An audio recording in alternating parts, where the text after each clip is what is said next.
Hey guys, what's up?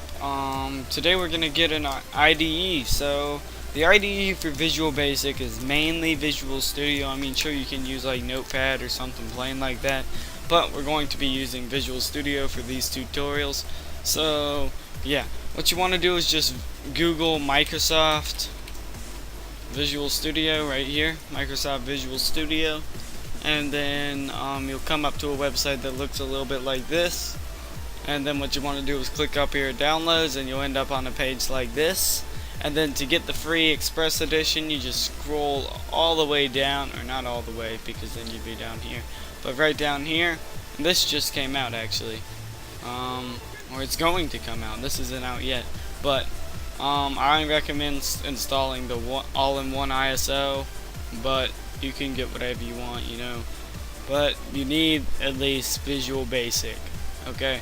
You can get it in the all-in-one ISO, or you can get it just from the, basic. Okay, so click on this, click down, install now, or you could get this and press install now. So yeah, that's pretty much it. And whenever you come into the IDE, should look a little bit like this. Not exactly, because I actually purchased Visual Studio, so mine's gonna look different, obviously. So what you want to do is just press new project wherever that is for you, and I'm just gonna call mine YouTube or whatever. How about tutorials, because stuff. So we're gonna go ahead and save that, and it's just gonna create your solution, and you'll come up to this, and what the heck is this? So pretty much I'm gonna have to teach you what the basic library is, like the way it's constructed, and everything that's changed. Pretty much mine should look exactly the same as yours, except for this over here on the right.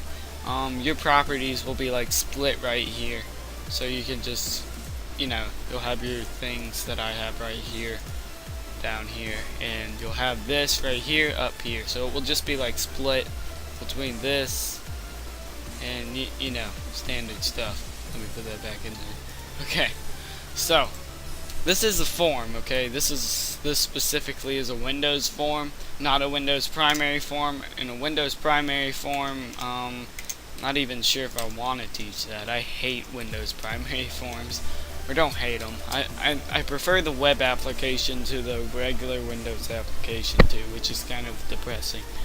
Okay, so this has tons of features like text and all of that, and we'll get to what that is later. But for now, I'm just gonna make it YouTube Tuts, or actually no, I'm just gonna type in Tuts, the Linux Penguin. Classical. So I'm just gonna change the back color. You can do this by going up here to back color, changing it to white. So now I'm gonna talk about the way your environment is, where everything is. So this up here at the top, as you can see, we won't see this most of the time, but for now we will.